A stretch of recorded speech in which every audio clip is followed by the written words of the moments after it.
ইয়া রাসূলুল্লাহ, ইয়া হাবিবাল্লাহ, পয়গম্বরের কাছে বলেন, পয়গম্বর আমি তো জিনা করে ফেলেছি, আনসারী মহিলার সাথে জিনা করে ফেলেছি। রাসূলের এক পাশে গিয়ে বলছেন, রাসূল আকরাম সাল্লাল্লাহু আলাইহি ওয়াসাল্লাম ঘাড়টা ফিরায় নিলেন। আবার মাআজ ইবনে মালিক অন্য দিক দিয়ে আয়েশা বলেন, ইয়া রাসূলুল্লাহ আমি তো জিনা করেছি, আমাকে শাস্তি দেন। আল্লাহর হাবিব সাল্লাল্লাহু আলাইহি ওয়াসাল্লাম বলেন, ও মাআজ ইবনে মালিক, যাও আল্লাহর কাছে তওবা করে ফেলো, আল্লাহ তাআলা তোমার তওবাকে আল্লাহ তাআলা কবুল করে তোমাকে ক্ষমা করে দিবে। আবার আসলেন, আবার আয়েশা দ্বিতীয়বার তৃতীয়বার আবার আসলেন, পয়গম্বর আমি জিনা করে ফেলেছি। পয়গম্বর মনে হয় বুঝতে পারে নাই, একে একে কয়েকবার 3-4 বার পয়গম্বরের কাছে বললেন। শেষ পর্যন্ত পয়গম্বরকে বললেন, পয়গম্বর আমি হাত দ্বারা জিনা, চোখ দ্বারা জিনা, এমন জিনা আমি করি নাই। বৈধভাবে স্বামী স্ত্রীর সাথে যে সম্পর্ক হয়, ওই সম্পর্ক আমি ওই নানসারী সাহাবীর দাসীর সাথে আমি সেই সম্পর্ক করে ফেলেছি। ইন্নাল হামদুলিল্লাহ নাহমাদুহু ওয়া নাস্তাঈনুহু ওয়া নাস্তাগফিরুহু ওয়া নু'মিনু বিহি ওয়া নাতাওয়াক্কালু আলাইহি ওয়া নাউযু বিল্লাহি মিন শুরুরি আনফুসিনা ওয়া মিন সাইয়্যাতি আ'মালিনা। من يهده الله فلا مضل له ومن يضلله فلا هادي له ونشهد أن لا إله إلا الله وحده لا شريك له ونشهد أن سيدنا وسندنا وحبيبنا وحبيب ربنا ومولانا محمدا عبده ورسوله صلى الله تعالى عليه وعلى آله وأصحابه وبارك وسلم تسليما كثيرا أما بعد فأعوذ بالله من الشيطان الرجيم. بسم الله الرحمن الرحيم. أرأيت الذي يكذب بالدين فذلك الذي يدع اليتيم ولا يحض على طعام المسكين فويل للمصلين الذين هم عن صلاتهم ساهون الذين هم يراءون ويمنعون الماعون. صدق الله العظيم. إن الله وملائكته يصلون على النبي يا أيها الذين آمنوا صلوا عليه وسلموا تسليما. اللهم صل على محمد وعلى آل محمد كما صليت على إبراهيم وعلى آل إبراهيم إنك حميد مجيد. اللهم بارك على محمد وعلى آل محمد كما باركت على إبراهيم وعلى آل إبراهيم إنك حميد مجيد. محمد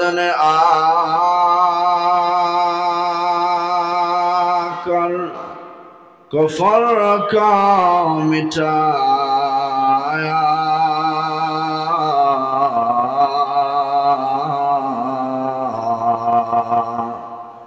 कुफ्र का मिटा कर सदाकत बताया बलगुल उलूम। আল্লাহ রাব্বুল আলামিনের দরবারে অসংখ্য অগণিত শুকর আদায় করি যে মহান আল্লাহ রাব্বুল আলামিন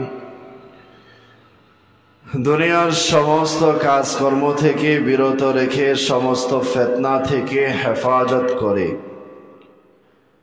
রবের দয়া মেহেরবানিতে তৌফিকে আমাকে আপনাদেরকে জুমার দিন জুমার নামাজের নিয়তে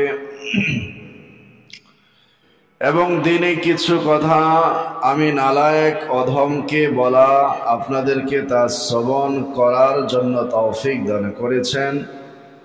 এজন্য মহান রব্বে করিম আল্লাহ তাবারক ওয়া তাআলার দরবারে অন্তরস্থল থেকে শুকরিয়া আদায় করি আলহামদুলিল্লাহ।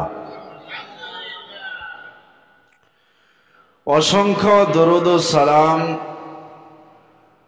आकाए नमदर ताजदर मदीना सरकारे दो आलम दो जहानेर बादशाह सैयदुल अंबिया जनाबे रसूल मुहम्मद सल्लल्लाहु अलैहि वसल्लमेर ऊपर आज আমরা আলোচনা করব সূরাতুল মাউন সম্পর্কে, যেটাকে আমরা আরওয়াইতাল্লাযী ইউকাজ্জিবু বিদ্দিন বলি। এই সূরাটা সাধারণ আমরা সকলেই পারি না, সকলেই নামাজের ভিতর পড়ি, কিন্তু সূরার ভিতরে কি আছে সেটা আমরা অনুধাবন করতে পারি না, সেটা আমরা অনুধাবন করিও না। এই সূরা আয়াত সংখ্যা হলো 60টি। কয়টি? 60টি। প্রথম 3টি আয়াত হলো কাফেরদের খাসলাত সম্পর্কে, কাফেরদের চরিত্র সম্পর্কে প্রথম 3টি আয়াত, আর বাকি 4টি আয়াত হলো মুনাফিকদের খাসলাত সম্পর্কে, মুনাফিকদের সম্পর্কে অবতীর্ণ। বাকি 4টা আয়াতের ভিতর মুনাফিকের কি কি চরিত্র হতে পারে, এদের খাসলাত কি, ওখানে তুলে ধরা হয়েছে। তাহলে আমরা সূরা মাউনে আলোচনা কয়টা করব? 2টা। কয়টা? মূল পয়েন্ট মনে রাখবেন। 1 নম্বর আলোচনা হলো প্রথম 3টি আয়াত কাফেরদের চরিত্র সম্পর্কে কয়েকটি বিষয় তুলে ধরা হয়েছে, আর দ্বিতীয় 4টি আয়াত মুনাফিকদের সম্পর্কে। আমরা এগুলা থেকে জানবো এবং আমাদের সর্বোপরি এগুলা জেনে এদের বিপরীত অবশ্যই আমাদের চলতে হবে। প্রথম 3টি আয়াত যেহেতু কাফের সম্পর্কে, অনেকেই বলেছেন এখানে আবু জাহেল সম্পর্কে প্রথম 3টি আয়াত অবতীর্ণ হয়েছে। কার সম্পর্কে? একে তো সবাই চিনি, আমরা চিনি না, যদিও না দেখছি, কিন্তু তার চরিত্র সম্পর্কে তো সবাই জানি, ঠিক না? এই আবু জাহেল সম্পর্কে অনেকেই বলছেন এই 3টি আয়াত অবতীর্ণ হয়েছে তৎকালীন জামানায়। ওই সময় তৎকালীন জামানায় যখন কাফেররা মুমূর্ষ অবস্থায় হইতো। কখন? মুমূর্ষ অবস্থায়, মৃত্যুর বিছানায় আছে না, যখন মৃত্যুর বিছানায় পড়ে যাইত, মৃত্যুর আগ মুহূর্তে যখন কোনো মানুষরা, কাফেরদের কোনো ব্যক্তিরা মৃত্যুর বিছানায় পড়ে যাইত, ওই সময় আবু জাহেল গিয়া ওখানে হাজির হয়ে যেত। কে? আবু জাহেল গিয়া হাজির হয়ে বলতো এই কথা মুমূর্ষ ব্যক্তিকে, যে তার সম্পদ থাকলে, সন্তান থাকলে, যাদের উত্তরাধিকারী বলতে এতিম বাচ্চা ছাড়া, সম্পদ ছাড়া কিছু নাই। কথা বুঝে আসছে? ওই সময় ওই মুমূর্ষ ব্যক্তির কাছে গিয়ে বলতো যে তুমি মানুষদেরকে বলে দাও তোমার অবস্থা তো ভালো না, তুমি হয়তো দুনিয়া থেকে এখনই চলে যাইবা, আর যাদের যে সন্তানদের লালন পালন করার মতো কেউ নাই, ওই সময় সকলেই চায় একজন দায়িত্বশীল ব্যক্তি যদি পাইতাম তাহলে সন্তান এবং সম্পদকে তার হাতে তুইলা দিতাম, ঠিক না? ঠিক ওই মুহূর্তে আবু জাহেল গিয়ে গিয়ে কাফেরদের কাছে গিয়ে, যারা মুমূর্ষু অবস্থায় হতো তাদের কাছে গিয়ে বলতো, তুমি উপস্থিত মানুষদেরকে বলে দাও যে তোমার সম্পদ এবং তোমার সন্তানের দায়িত্ব আমি আবু জাহেল নিলাম, আমি আবু জাহেলকে দিলা তুমি। এটা আবু জাহেল ওই মুমূর্ষু ব্যক্তিকে বলতো। যদি একজন বাদশা যদি সাধারণ একজন মানুষকে বলে যে তোমার ছেলের দায়িত্ব আমি নিলাম, তোমার ছেলেকে আমার ছেলের মতো মনে করলাম, তাহলে ওই সাধারণ ছেলেটার মর্যাদা বাদশার যেহেতু অধীন হয়ে যায়, বাদশা যেহেতু নিজের সন্তানের মতো মনে করে, এজন্য ওই সাধারণ ছেলেটার প্রতি মানুষ খারাপ আচরণ করতে একটু দ্বিধাবোধ করে, ঠিক না? কারণ তাকে কিছু বলতে গেলে বাদশা রাগ করবেন, বাদশা আমাদের ব্যাপারে পদক্ষেপ নেবেন। এজন্য বাদশার অধীনে যারা থাকবে, বাদশা যদি কোনো ব্যক্তিকে বলে সেটা আমার সন্তানের মতো, তাহলে ওই সন্তানের প্রতি মানুষ খারাপ আচরণও করবে না, সন্তানের সম্পদও ছিনিয়ে নিতে চাবে না, ঠিক না? ঠিক এমনই ভাবে কাফেরদের সর্দার তো আবু জাহেল ছিল। তো আবু জাহেল যেহেতু ছিল, আবু জাহেল যদি গিয়ে বলে তুমি তো দুনিয়া থেকে চইলা যাইবা, দুনিয়া থেকে চইলা যাবে তো কি হয়েছে, তোমার সম্পদ এবং তোমার সন্তানের দায়িত্ব আমি আবু জাহেলে নিলাম, এই কথাটা তুমি বলে দাও, আমার উপর তোমার সন্তান এবং সম্পদের দায়িত্ব দিয়ে দিলা, সকলকে বলে দাও। আর সকলকে বললে সকলে জানবে এটা নেতার অধীনে আছে, এই জন্য ওই মানুষ, ওই ব্যক্তিকে, এতিম বাচ্চাটাকে, এতিম সন্তানদেরকে মানুষ আর তাদের প্রতি রুক্ষ আচরণ করবে না, ঠিক না? কিন্তু আবু জাহেলের উদ্দেশ্য তো ভালো ছিল না। এর অনেক চরিত্র, এর ভিতর একটা চরিত্র, আবু জাহেলের উদ্দেশ্য তো ভালো না। আবু জাহেল এমন করতো সবসময়, যে সবসময় এমনই অবস্থা হতো, মুমূর্ষু ব্যক্তিদের বিছানায় পড়তো, ওই সময় গিয়ে হাজির হতো আর এই কথা বলতো, তোমার সম্পদ এবং সন্তানের দায়িত্ব আমাকে দাও। কিন্তু যখন ওই ব্যক্তি মারা যাইতো, মারা যাওয়ার পরে ওই সন্তান এবং সম্পদের দায়িত্ব নেওয়ার পরে কিছুদিন যাইতে না যাইতে সম্পদগুলা রেখে ওই এতিম বাচ্চাকে ঘাড় ধাক্কা দিয়ে বাহির করে দিত। এই আচরণের মানুষ বর্তমান জমানায় আসেনি? আছে। তো আবু জাহেলের অবস্থাটা এমনই ছিল যে দায়িত্ব নিত, যখন মারা যাইতো, মারা যাওয়ার পরে সম্পদগুলা রাইখা সন্তানকে ঘাড় ধাক্কা দিয়ে বাহির করে দিত। ঠিক এমনই ভাবে একজন ব্যক্তি, একজন বালক, ওই সন্তানেরও দায়িত্ব এবং সন্তানের সম্পদেরও দায়িত্ব আবু জাহেল নিয়েছিল।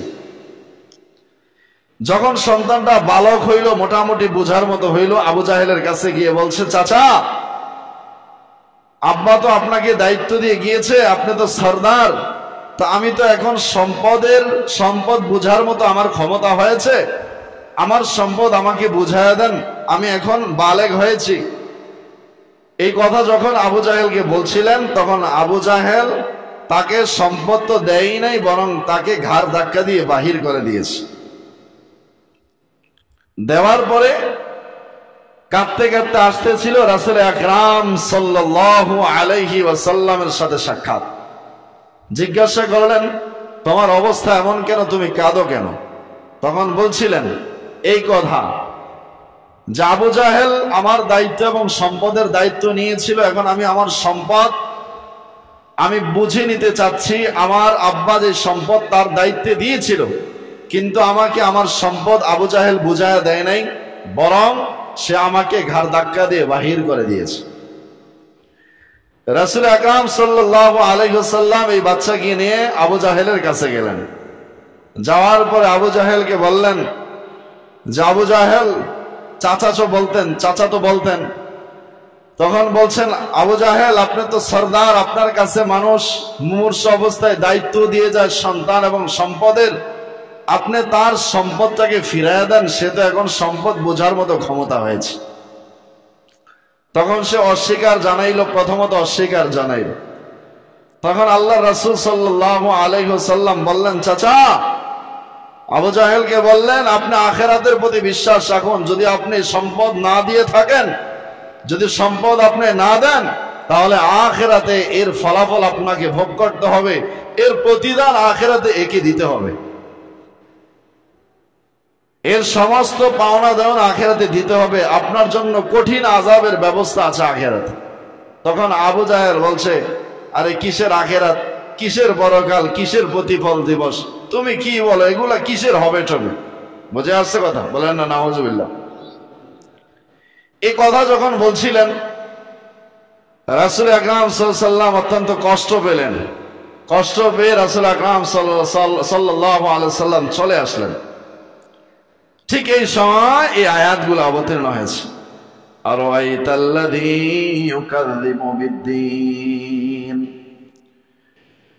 আল্লাহ রাব্বুল আলামিন বলেন, আপনি কি জানেন ও রাসূল, আপনি কি তার খবরটা জানেন না? তার খবর তাকে কি আপনি দেখেছেন?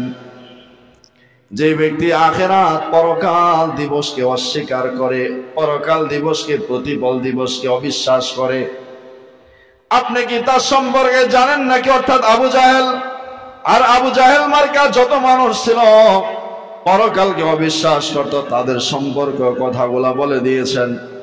এজন্য বলে দিলেন, ও রাসূল আপনি কি তাকে দেখেছেন? আরাআইতা, আপনি কি দেখেছেন বা আপনি কি জেনেছেন? আরাআইতাল্লাযী, যে ব্যক্তি ইউকাযযিবু বিদ্দীন, পরকাল প্রতিফল দিবসকে অবিশ্বাস করে, পরকাল দিবসকে অবিশ্বাস করে। ফাযালিকাল্লাযী ইয়াদুল ইয়াতীম, যারা এতিমদেরকে ঘাড় ধাক্কা দিয়ে বাহির করে দেয়। ওয়ালা ইয়াহুদ্দু আলা তুআমিল মিসকিন, যারা মিসকিনদেরকে খাবার দেয় না, বরং মিসকিনদেরকে খাবার দেওয়ার ব্যাপারে উৎসাহিত করে না। আপনি কি তাকে দেখেছেন? ওই অবিশ্বাস ব্যক্তিকে আপনি দেখেছেন? বলেন, আখিরাতের প্রতি বিশ্বাস যদি কোনো মানুষের থাকে, সে কোনো দিন অপরাধ করতে পারে নাকি? কোন খারাপ কাজ, কোন আল্লাহ তাআলার নাফরমানি, যে কাজ আল্লাহ তাআলা নিষেধ করেছেন, এই কাজ কি কখনো করতে পারে নাকি? একমাত্র আখিরাতের প্রতি যারা বিশ্বাস করে, তারাই শুধু নিজের মন মতো, নিজের ইচ্ছা মতো কাজ করে যায়। আখিরাতের প্রতি যাদের বিশ্বাস নাই, আখিরাতের প্রতি যাদের ভয় নাই, আখিরাতের প্রতি যাদের চিন্তা দাঁড়াবার মতো সেই উপলব্ধি না থাকে, ওই ব্যক্তি নিজের অবস্থানকে নিজের ইচ্ছা মতো কাটিয়ে দেয়। আবু জাহেল তো আখিরাতকে বিশ্বাস করত না, এই জন্য অন্যের সম্পদ ভক্ষণ করার ক্ষেত্রে কখনো চিন্তা করে নাই, কারণ সে কখনোই আখিরাতের প্রতি বিশ্বাস করে না। এই জন্য একটা মানুষ যদি ভালো মানুষ হতে চায়, দুনিয়ার আইন কানুন দিয়া সর্বোপরি ভালো মানুষ করতে পারে না। যদি একটা মানুষের বিবেক যদি আখিরাতের প্রতি ঝুঁকে যায়, একটা মানুষের অন্তরে যদি আখিরাতের বিশ্বাস চলে আসে, ওই ব্যক্তির দুনিয়ার কোনো আইন লাগে না, দুনিয়ার কোনো কানুন লাগে না। ওই ব্যক্তি অটোমেটিকলি আখিরাতের প্রতি বিশ্বাস হওয়ার কারণে আল্লাহ তাআলার সমস্ত বিরুদ্ধ আচরণ যত কাজ আছে সব কিছু বান্দা ছেড়ে দেয়, ঠিক কিনা? এজন্য আখিরাতের প্রতি ভয় আমাদের থাকতে হবে কিনা? আখিরাতের প্রতি যত ভয় আমাদের থাকবে, ততই আমরা আল্লাহ তাআলার সীমা থেকে আমরা দূরে যেতে পারবো না। আখিরাতের প্রতি যত আমাদের বিশ্বাস, তত আমরা নিজের ইচ্ছা মতো কাজ করা সহজ হয়। আখিরাতের প্রতি সাহাবায়ে কেরামদের অবস্থা তো এমন ছিল, জাররা থেকে জাররা পরিমাণ একটা অপরাধ হলে ওই সময়ের সাথে সাথে কান্নায় রোল পড়ে যাইত। কারণ তারা আখিরাতে দুনিয়ার ভিতরে কোনো অপরাধ করলে তারা এই অপরাধটা কিভাবে মোচন করবে, এজন্য তারা চিন্তায় লেগে যাইত, কিয়ামতের দিন যেন আল্লাহ তাআলার কাছে আমার দাঁড়াইতে না হয়, আল্লাহ তাআলার কাছে যেন আমার এই অপরাধের শাস্তি ভোগ করতে না হয়। এজন্য সাহাবায়ে কেরামের অবস্থা এমন ছিল, সাহাবায়ে কেরামদের অবস্থা মনে ছিল, কিয়ামতের দিন আল্লাহ তাআলার কাছে আমার যেন আমার অপরাধের জন্য আমার শাস্তি পেতে না হয়। ঠিক এমন একজন ব্যক্তি ছিল, আল্লাহর হাবিব সাল্লাল্লাহু আলাইহি ওয়াসাল্লামের সাহাবী, নাম হলো মায়াজ ইবনে মালিক। নাম কি? মায়াজ ইবনে মালিক রাদিয়াল্লাহু তাআলা আনহু। তাদের আখিরাতের প্রতি কেমন ভয় ছিল, কেমন বিশ্বাস ছিল। মায়াজ ইবনে মালিক রাদিয়াল্লাহু তাআলা আনহু একদিন এক আনসারী, মদিনার এক আনসারী সাহাবীর এক দাসীর দিকে নজর চলে গিয়েছিল, এক দাসীর দিকে। মদিনার আনসারী সাহাবীর দাসীর চেহারাটা অনেক সুন্দর ছিল, এই জন্য মায়াজ ইবনে মালিক তার মহাব্বতে পড়ে গিয়েছিল, তার মায়ায় পড়ে গিয়েছিল।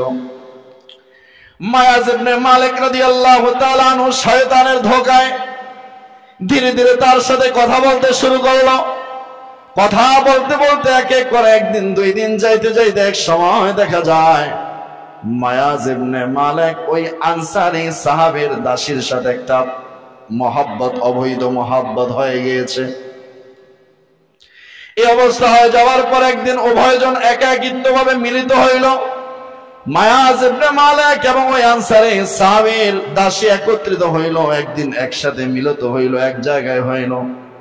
মনে রাখবেন, কোথাও কোনো বেগানা পুরুষ এবং কোথাও কোনো বেগানা মহিলা দুইজন একত্রিত হইলে তৃতীয় জন আরেকজন হাজির হয়। তিনি কে? ইবলিস। কে? ইবলিস। যে কোনো জায়গায় কোনো বেগানা পুরুষ এবং কোনো বেগানা মহিলা যদি একত্রিত হয়, গায়রে মাহরাম পুরুষ মহিলা যদি একত্রিত হয়, তৃতীয় জন ইবলিস এসে হাজির হয়ে যায়। ঠিক তদ্রুপ ওই সময় মায়াজ ইবনে মালিক এবং আনসারী সাহাবীর দাসী যখন একত্রিত হইল, তৃতীয় ইবলিস আইসা হাজির হয়ে গেল। উভয়জনের ভিতর কুমন্ত্রণা দেওয়া শুরু করলো। কুমন্ত্রণা দেওয়ার কারণে বিবেক হারা হইয়া মায়াজ ইবনে মালিক ওই আনসারী সাহাবীর দাসীর সাথে অবৈধ সম্পর্কের ভিতর, জানার ভিতর লিপ্ত হয়ে গেল। কিন্তু যখন জানার ভিতর লিপ্ত হলো, ওই সময় তো শয়তান তাদের ভিতর মজা দিয়ে দিয়েছে, বিবেক গুলা নষ্ট করে ফেলেছে। অনেক সময় মানুষ বলে পৃথিবীর ভিতর সবচাইতে এক নাম, সবচাইতে আদালত হলো, গ্রহণযোগ্য আদালত হলো মানুষের বিবেক। ঠিক না? বলেন এমন? আসলে কথাটা ঠিক না। কারণ যখন আপনাকে অবৈধ কাজের ভিতর আপনার বিবেকই লিপ্ত রাখে, বিবেক তো মাঝে মাঝে ব্লক হয়ে যায়। কারণ আপনার বিবেক মাঝে মাঝে এমন হয়ে যায় যখন আপনি এমন একটা কাজ করে ফেলেন যেটা আপনি নিজেও কল্পনা করেন না। ঠিক না? এমন বহু মানুষ তো আছে যারা রাগের কারণে বিভিন্ন সামান্য জিনিস নিয়ে রাগের মাথায় নিজের স্ত্রীকে তালাক দিয়ে ফেলে। হয় কি না? ওই সময় বিবেক কই যায়? আসলে বিবেক, পৃথিবীর ভিতর বিবেক সবচাইতে বড় আদালত, এটা বললে হবে না। ইবলিস যখন ধোঁকা দেয় তখন বিবেককে তালাবদ্ধ করে ফেলে। মায়াজ ইবনে মালিক রাদিয়াল্লাহু তাআলা আনহু আনসারী সাহাবীর দাসীর সাথে যখন অবৈধ সম্পর্ক করলো, করার পরে যখন শেষ হয়ে গেল, জানা করা শেষ হয়ে গেল, ওই সময় তার বিবেকটা আবার নাড়া দিল, বিবেকটা চলে আসলো, হায় রে আমি কি করলাম, হায় রে আমি তো অবৈধ জানার কাজের ভিতর লিপ্ত হয়ে গেলাম, এর জন্য তো পরকালে আমার শাস্তি পেতে হবে। দৌড়িয়া পয়গম্বরের কাছে বললেন, ও পয়গম্বর, ইয়া রাসূলুল্লাহ, ইয়া হাবিবাল্লাহ, পয়গম্বরের কাছে বলেন, পয়গম্বর আমি তো জানা করে ফেলেছি, আনসারী মহিলার সাথে জানা করে ফেলেছি। মায়াজ ইবনে মালিক সেও বিবাহিত ছিল। মায়াজ ইবনে মালিক বলছে, ইয়া রাসূলুল্লাহ আমি তো জানা করে ফেলেছি। রাসূলের এক পাশে গিয়ে বলছেন, রাসূল আকরাম সাল্লাল্লাহু আলাইহি ওয়াসাল্লাম ঘাড়টা ফিরায় নিলেন।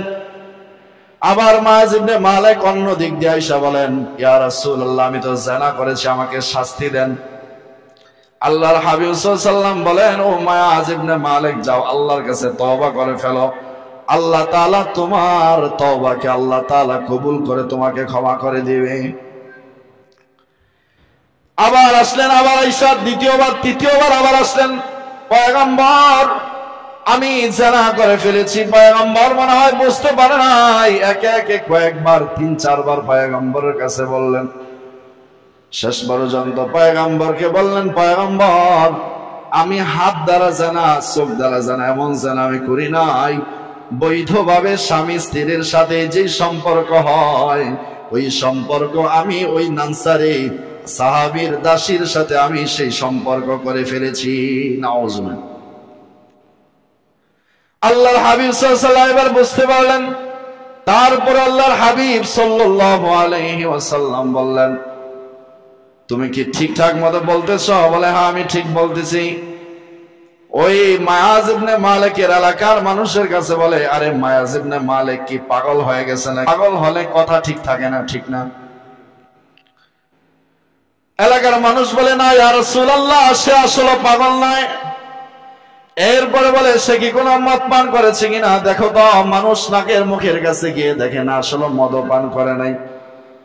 মায়াজ ইবনে মালিক বলেন, পয়গম্বর, আমি পাগল নয়, আমি মদ পান করি নাই, আমি আমার সুস্থ মস্তিষ্কে আমার বিবেক দিয়ে আমি বলছি আমি জিনা করেছি, আমাকে আপনি শাস্তি দেন, আমি আখিরাতে এই অপরাধ নিয়ে আল্লাহর কাছে হাজির হতে চাই না।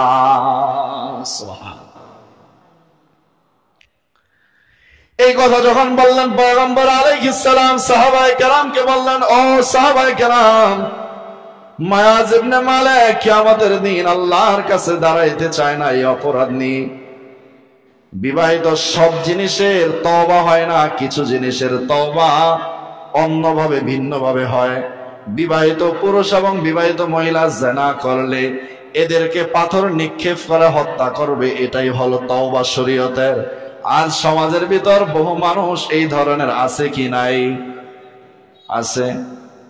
সাহাবায়ে কেরামদেরকে বললেন, ও সাহাবায়ে কেরাম, মায়াজ ইবনে মালিককে গর্ত করো, গর্ত কইরা মায়াজ ইবনে মালিককে ওই গাড়ার ভিতর রাখো। মায়াজ ইবনে মালিককে একটা মাঠের ভিতর বসায়া, মায়াজ ইবনে মালিককে গর্ত করে মাঠের ভিতর বসায়া মায়াজ ইবনে মালিককে পাথর নিক্ষেপ করে, চারদিক থেকে পাথর নিক্ষেপ করে মায়াজ ইবনে মালিককে হত্যা করে ফেলেছে। লম্বায় দিক দিয়ে অনেক কিছু আছে। আল্লাহর হাবিব সাল্লাল্লাহু আলাইহি ওয়াসাল্লাম শেষ পর্যন্ত মায়াজ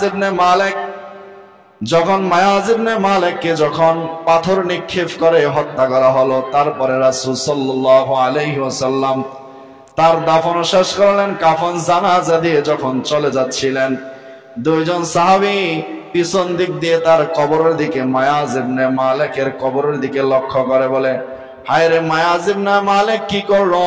সে অপরাধ করেছে, এই অপরাধটা যদি লুকাইতো রাইখা আল্লাহর কাছে তওবা করত। সে তো এটাই করলো না, কেমন একজন বোকা মানুষ। আবার সেটাও করলো না, সে এমন একটা কেমন কাজ করলো, তার অপরাধটা সকল মানুষকে জানায় পর্যন্ত দিল। এই ব্যক্তির, ওই মায়াজ ইবনে মালিকের বিরুদ্ধে দুইজন ব্যক্তি এমন কথা বলছিল। রাসূল আকরাম সাল্লাল্লাহু আলাইহি ওয়াসাল্লাম ওই দুইজন ব্যক্তির কথাটা আল্লাহর পয়গম্বর শুনছিলেন। আল্লাহর পয়গম্বর উভয়জনকে ডাকলেন, ডাইকা বললেন, শোনো শোনো, তোমরা যে মায়াজ ইবনে মালিকের বিরুদ্ধে কথা বলো, আমার মায়াজের অবস্থা কেমন জানো? আমি তো দেখছি আমার মায়াজের এমন তওবার মাধ্যমে আল্লাহ রাব্বুল আলামিন তাকে জান্নাতের বাসিন্দা বানিয়ে দিয়েছে। সুবহানাল্লাহ। আরে তোমরা কি জানো নাকি মায়াজ ইবনে মালিকের অন্তরে কেমন ভয় ছিল, আখিরাতের প্রতি কেমন ভয় ছিল? আখিরাতে দাঁড়াবে আল্লাহ তাআলার সামনে, এই অপরাধ নিয়ে দাঁড়াবে, আর এই অপরাধের শাস্তি সে কিয়ামতের দিন ভোগ করবে। এই জন্য সে দুনিয়ার ভিতরেই তার অপরাধের প্রায়শ্চিত্ত, অপরাধের শাস্তি সে দুনিয়ার ভিতর নিজের জীবন বিলীন করে সে তওবা করেছে। শোনো শোনো, আমার মায়াজের তওবা যদি গোটা মুসলমানদের ভিতর বন্টন করে দেওয়া হয়, সমস্ত মুসলমানের নাজাতের জন্য আমার মায়াজের তওবাই যথেষ্ট হয়ে যাবে। সুবহানাল্লাহ। তাহলে আখিরাতের প্রতি যাদের বিশ্বাস আছে তাদের অবস্থা তো এমনই হয়, ঠিক না? তাদের অবস্থা এমন হয়, দুনিয়াতে শাস্তি পাবো, জীবন যাবে, কিন্তু আখিরাতে রবের কাছে দাঁড়াতে চাই। এরপরে মায়াজ ইবনে মালিককে হত্যা করে দেওয়া হলো। অবস্থাটা ঠিক এমনই হলো। আমরা বুঝতে পারলাম এই আয়াত থেকে যে আখিরাতের প্রতি যেই মানুষের ভয় থাকবে, ওই মানুষ যেটা ইচ্ছা সেটা করতে পারে নাকি? কথা বলেন, পারে? পারে না।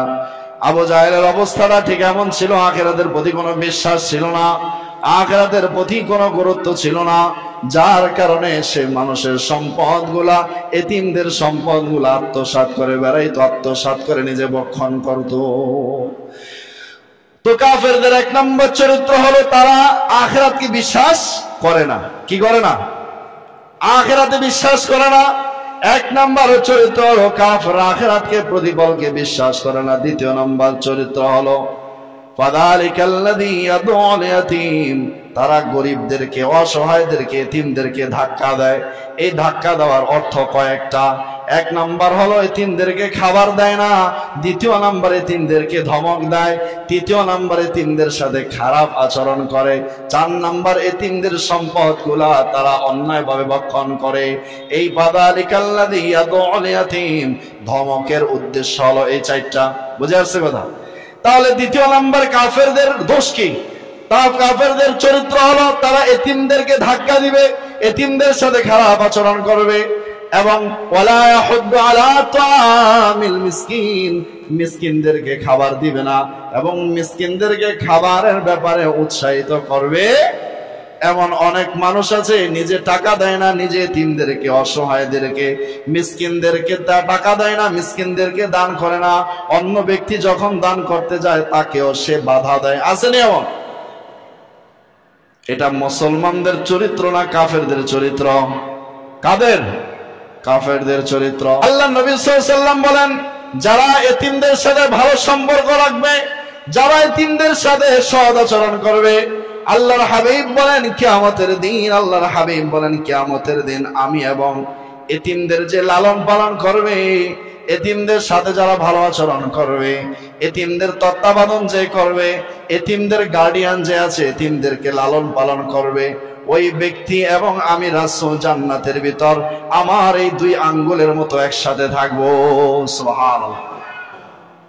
আল্লাহর হাবিব সাল্লাল্লাহু আলাইহি ওয়াসাল্লাম কাছে এক ব্যক্তি এসে বললেন সাহাবাদের ভিতর, ইয়া রাসূলুল্লাহ, ইয়া হাবিবাল্লাহ, ও পয়গম্বর, আমার অন্তরটা বড় কঠিন হয়ে গিয়েছে, আমার অন্তরটা শক্ত হয়ে গিয়েছে, আমার অন্তরটা পাথর হয়ে গিয়েছে। আল্লাহর হাবিব বলেন, যাও যাও এতিমদের মাথায় হাত রাখো আর মিসকিনদেরকে খাবার খাওয়াও, আল্লাহ তাআলা তোমার অন্তরকে নরম করে দিবেন। সুবহানাল্লাহ। তাহলে এতিমদের সাথে ভালো আচরণ করা, এটা এতিমদের সাথে খারাপ আচরণ না করা, ভালো আচরণ করা, এটাই মুমিনের কাজ। আর খারাপ যারা আচরণ করবে এটা কোনো মুসলমানদের কাজ হতে পারে? এতিমদের সাথে ভালো আচরণ করলে, তাদেরকে যদি আপনি সহায়তা করেন, আপনার রিজিক বাড়ায় দিবেন কে? আল্লাহ বাড়ায় দিবেন। আল্লাহ রাব্বুল আলামিন সূরা ফাজরের ভিতর বলেন, সম্পদ ছিনা নেওয়ার, তোমার সম্পদ ছিনা নেওয়ার, রিজিক ছিনা নেওয়ার কারণ হলো চারটা। কয়টা?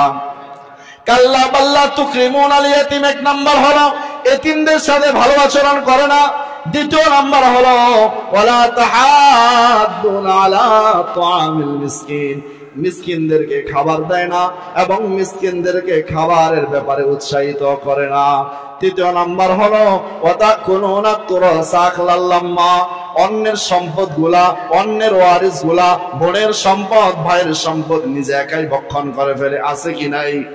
এমন সমাজে অনেক মানুষ আছে নিজের বোনের সম্পদ দেয় না, ভাইয়ের সম্পদ দেয় না, ভাই মারা যায় ভাতিজাদের সম্পদগুলো আত্মসাৎ করে ফেলে। আছে কি নাই? এমন বহু মানুষ আছে, এদেরকে রিজিক আল্লাহ কমায় দিবেন। আল্লাহ এই কথাটাই বলেছেন, যারা এই ধরনের মানুষ হবে তাদের সম্পদগুলো আল্লাহ রিজিক কমায় দিবেন। চার নাম্বার হলো ওয়াতুহিব্বুনাল মালা হুব্বান জাম্মা, যারা শুধু দুনিয়ার পিছনে, দুনিয়ার এত মহাব্বত, দুনিয়ার পিছনে ছুটতে ছুটতে দেখা যায় আখিরাতের কোনো কাজ বান্দা করে না। আছে কি নাই? এমন মানুষ আছে সকাল থেকে রাত্র পর্যন্ত দুনিয়ার পিছনে ঘুরে, কিন্তু আল্লাহ তাআলার একটা হুকুম বান্দা নাফরমান মানে না। আল্লাহ রাব্বুল আলামিন বলেন, তোমার রিজিক কমায় দেওয়ার মানে হলো এই চারটা। এই চারটা যখন করবা, তোমাকে আল্লাহ সম্পদ যদিও দেয়, ওই সম্পদ থেকে তুমি খাওয়ার মতো সেই ক্ষমতা তোমার থাকবে না। কারণ এমন বহু মানুষ আছে, বহু টাকাওয়ালা আছে, এমন বহু মানুষ আছে প্রতিদিন যদি একটা দুম্বা জবা করে খায়, তারপরও তার টাকা শেষ হবে না, কিন্তু বান্দা দেখা যায় যাও খাইতে হয়, বান্দা ভালো কোনো খাবার খেতে পারে না। এমন অসুস্থ আল্লাহ দেয় তার রিজিক, তার যে সম্পদ আছে ওই সম্পদ থেকে বান্দা নিজেই রিজিক খেতে পারে না। আছে কিনা এমন? তাহলে এতিমদেরকে এই কারণে আল্লাহ তাআলা রব্বুল আলামিন সম্পদগুলা কমায় না। তাহলে কাফেরদের চরিত্র কয়টা বলছেন? তিনটা। কয়টা? এক নাম্বার হলো তারা আখিরাতের প্রতি অবিশ্বাস করে, দ্বিতীয় নাম্বার হলো তারা এতিমদেরকে ধাক্কা দেয়, তৃতীয় নাম্বার হলো তারা মিসকিনদের দেওয়ার ব্যাপারে, সম্পদ দেওয়ার ব্যাপারে, মিসকিনদেরকে আহার দেওয়ার ব্যাপারে তারা উৎসাহিত করে না। এরপরে মুনাফিকদের আলামত। কাদের? মুনাফিকদের। সংক্ষিপ্ত আকারে বলবো, মুনাফিকদের মুনাফিকদের খাসলত কি আয়াতের ভিতর 3 আয়াত গেল, 4 বাকি 4টা আয়াত হলো মুনাফিকদের খাসলত।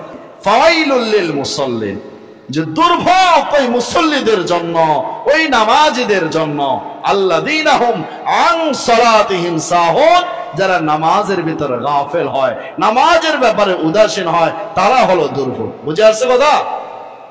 তো এই মুনাফিকদের প্রথম নাম্বার, মুনাফিকদের চরিত্র হলো নামাজের ভিতর উদাসীন হয়। নামাজে কি হয়? উদাসীন হয়, নামাজের ব্যাপারে গাফেল হয়। এই উদাসীন নামাজের ভিতর মোট 4 প্রকার। কয় প্রকার? 4 প্রকার। আর সব মিলে মোট হলো 5 প্রকার। কয় প্রকার? 5 প্রকারের ভিতর 4 প্রকার হলো উদাসীন।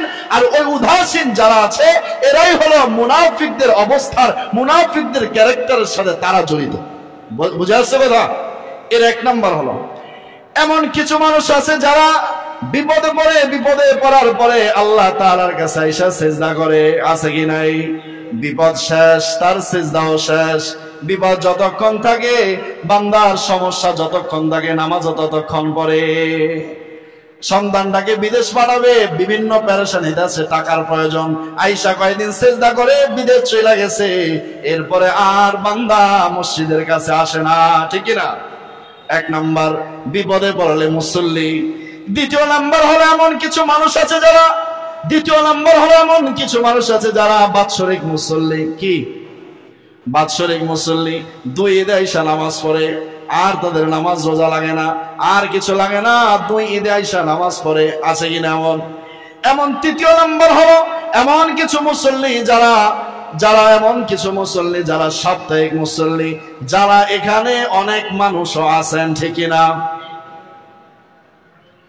উদাসীন মুসল্লিদের ভিতর কয় নাম্বার?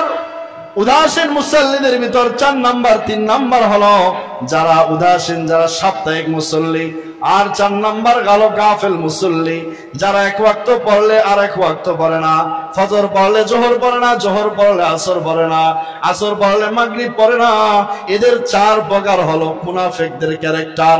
কারণ আল্লাহ রাব্বুল আলামিন বলেছেন, আল্লাযীনা হুম আন সালাতিহিম সাহুন, দুর্ভোগ ওই সমস্ত নামাজীদের জন্য যারা নামাজের ব্যাপারে গাফেল, নামাজের ব্যাপারে কোনো চিন্তা নাই, ঠিক না?